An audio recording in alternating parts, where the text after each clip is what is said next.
Celebrate Eros one afternoon per week. Discretion guaranteed by playful, pretty, imaginative, witty woman. Send email and recent picture, New York area. Talk about a woman on the verge of a nervous breakdown. It was autumn in New York, season of mellow mists, Jewish holidays, and $5,000 a plate benefits for chic diseases. A time of new beginnings, Yom Kippur, starting over, Rosh Hashanah, and laying in acorns against a barren winter, Sukkot. When I placed the ad, I had thought of myself as a sophisticate, coolly interviewing lovers.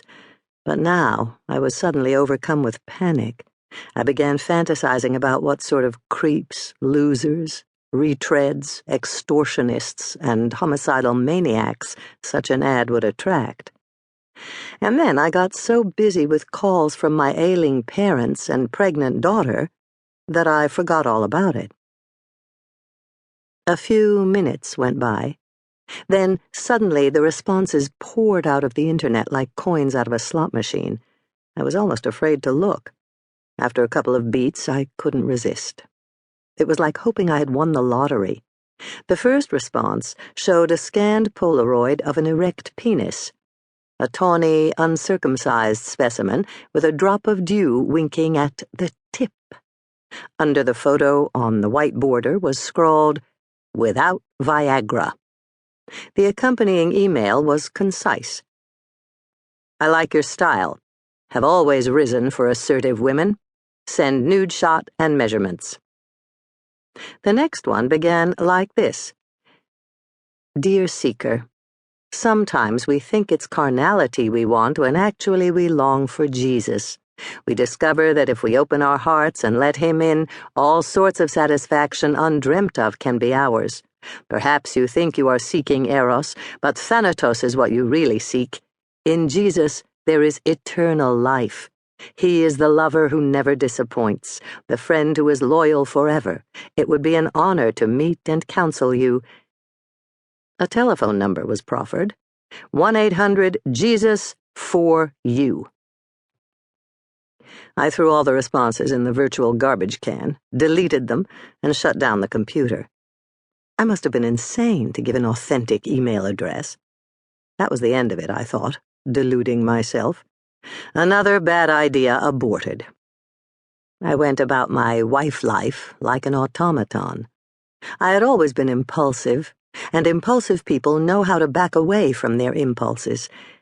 Sex was trouble, at any age, but at 60, oops, I gave it away. It was a joke. Women were not allowed to have passion at 60.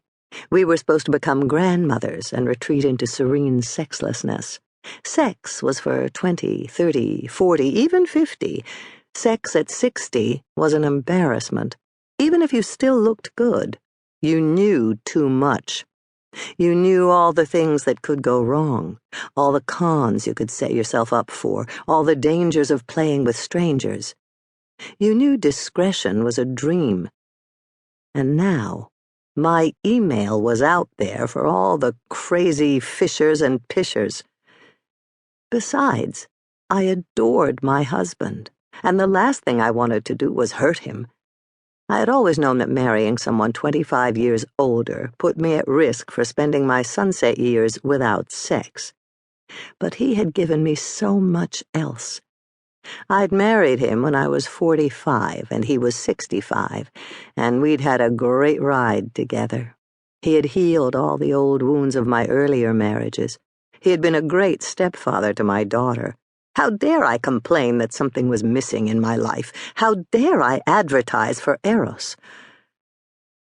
My parents were dying, and I was growing unimaginably older. But was that a reason to pursue what my old friend Isadora Wing had called the zipless fuck? You betcha. It was either that or spiritual bliss. Apparently, the creators of Zipless.com had ripped off Isadora without paying a penny. The company that bought her movie rights was sold to a company that owned publishing rights, which was sold to a company that exploited digital rights, that was sold to a company that exploited well-known tags. Such is the